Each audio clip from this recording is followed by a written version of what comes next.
ठरी मीरवा जे जामरी महला जे रहवासियुनि जो सफ़ाई न थियण ख़िलाफ़ एहतजाज। उन मौक़े ते एहतजाज कंदड़नि में फ़िरोज़ गुल जामरी, राशिद अली जामरी, अली मुराद जामरी ऐं ॿियनि मीडिया आॾो दाहींदे ॿुधायो त ठरी मीरवा टाउन कमेटी जी नाअहली सबबि सॼे शहर जे घिटियुनि में गंदगी जा ढेर बणिजी विया आहिनि।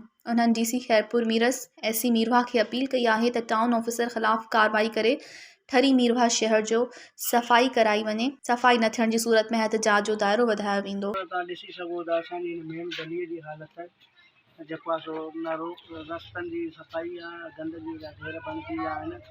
आला अमलदारनि खे असां अपील था कयूं बराए महिरबानी हिन ते नज़र कई वञे। असां बि ठरी मीरवा जा रहायशी आहियूं, टाउन कमेटी जी हद आहे, उहो ऑफिसर नथो अचे। असां बि वोटर आहियूं पीपल्स पार्टी जा, जेके मथां ऑफिसर आहिनि 1 करोड़ 20 लख बजट जेका महीने जी अचे थी, उहे पैसा काॾे था वञनि जी।